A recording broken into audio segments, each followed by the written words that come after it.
Hoy Carla, hindi ka naman pilay pero nangangamoy ka ng puday. Umalingasaw ka na. Maligo ka nga. May kachat ka na naman, sigurado lalaki na naman yan. Naman may kachat pa ako ma, mamaya na lang.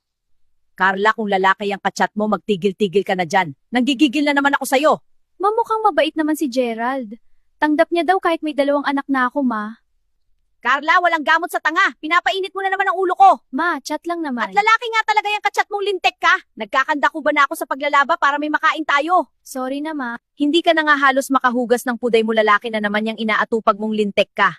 Hindi ka na natuto, Carla. Mabuti pa maligo ka na habang tulog pa ang mga bata para bumango ka naman.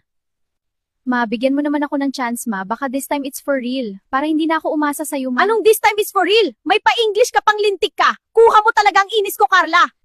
Ma, grabe ka na ma, wag ka naman ganyan sa akin. Ay, ang grabe na sa ospital. Andito pa ako, Carla. Mabuti pa maligo ka na at na may masasangkal lintik ka. Unahin mo sarili mo at mga anak mo bago yung lalaki. Ma, promise last na to ma, nararamdaman ko siya na talaga. O di ikaw na kayo na talaga. 18 years old ka pa, 2 na panganay. Basta binalaan na kita. Naku, mamamatay ako na maaga sa sobrang tigas na ulo mo. Magkakape na lang ako pang dagdag init ulo. Nako, Carla, gusto na talaga kitang sapakin. Gusto mo talaga mag-asawa na. Bahala ka, basta magbukod kayo. Huwag ka nang lalapit sa akin, naintindihan mo?